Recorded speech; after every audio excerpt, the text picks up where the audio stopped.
혹시라도 어떤 이력서라든가 본인의 지원서가 너무 애매해서 지원을 못하고 있다, 본인이 잘 쓴 건지 어떤 건지도 모르겠다, 지원을 했는데 피드백이 없어서 어떤지 모르겠다 하시는 분들 저희한테 보내주시면 제가 볼 수 있는 선에서 최대한 첨삭을 해드리고 알려드릴게요. 지원을 해주세요. 자, 안녕하세요. 승구세오의 승구입니다. 오늘은 질문 중에 나이가 많은 사람도 원무과에 들어갈 수 있는지, 또는 뭐 이런 조건에 대해서 또는 경력에 대해서 질문해 주신 분이 계셔가지고 제가 이거에 대해서 좀 말씀을 드리려고 해요. 자, 우선은 기본적으로 경력이 없다라는 거는 다 신입이란 뜻이죠. 결국은 신입이고, 그리고 이제 거기서 나뉘는 게 나이가 많고 적고, 또는 아르바이트 경력이 조금이라도 있고 없고 뭐 이런 건데, 그래서 나이부터 얘기를 하자면은 나이 많은 건 정말 불리해요. 법무과도 그렇지만 뭐 사무직도 마찬가지고, 단순 노동도 심지어 나이가 많은 건 불리합니다. 그 나이 많은 거를 조금 이제 커버를 할 수 있는 그런 면접 능력이라든가, 또는 본인의 커리어가 있어야 조금 편할 거라고 생각이 돼요. 보통은 원무과라는 특성상 나이가 있다 하면은 이미 직급이나 이런 게 조금씩 있어요. 그에 맞는 경력, 만약에 병원 경력이 아니더라도 원무 행정과 관련된 거, 뭐 인사라든가 세무, 뭐 이런 경력들이 다른 곳에서 있었다, 뭐 격리를 오래 했다라든가 이런 게라도 있으면은 원무과에 입사하는데 큰 문제는 없을 거예요. 다만 아무 경력이 없었다, 정말 아무것도 안 했다, 그거는 사실 뭐 원무과가 아니든 어디 가든 조금 힘들 수도 있어요. 그러니까 경력 또는 뭐 이런 것들을 조금이라도 만들어 놓으세요. 그래서 나이가 있으신 분들은 뭔가는 있어야 된다, 다른 경력이라도.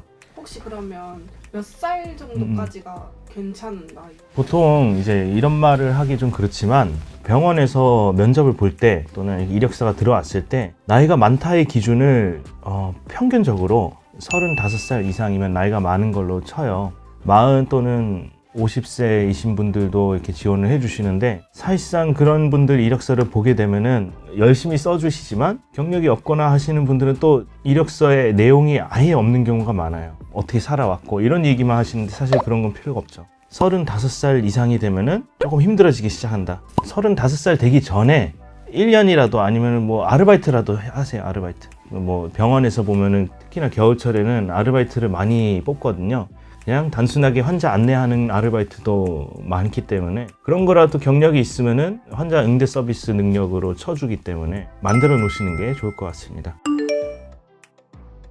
아예 전공이 다른 과, 근데 그 전공이 어떤 과인지에 따라서 또 조금씩 다를 것 같아요. 우리 병원에도 고전음악?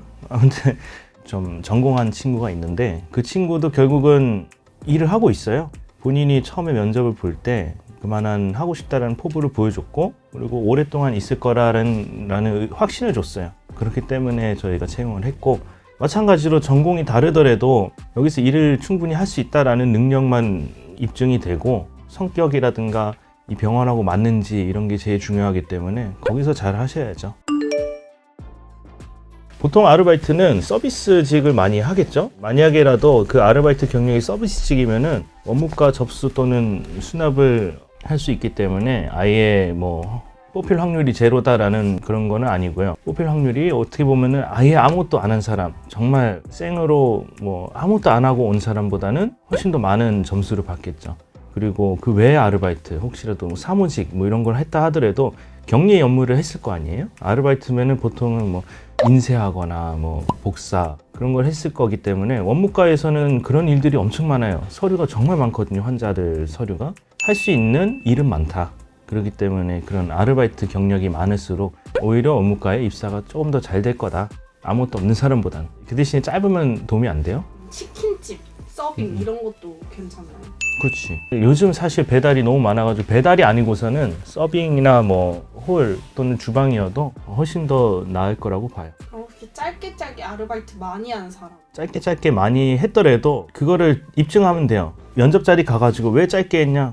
그냥 뭐 저 이 일 하다 저 다른 일 하고 싶어서요, 이렇게 말하면 꽝이고요. 이 일을 하면서 어떤 걸 배웠고 어떤 변천 과정을 보여주면 돼요. 이 일을 하고 무엇을 느껴가지고 또 다른 거를 해보고 싶었고, 병원에 오고 싶었다, 거기에서 나도 한의 일원이 되고 싶었다라든가 그런 변천 과정을 보여주면서 본인을 어필을 하셔야 돼요. 사실 뭐 다른 아무리 경력이 좋아도 본인을 어필하는 과정이 없으면은 정말 능력 있는 사람도 뽑히진 않죠.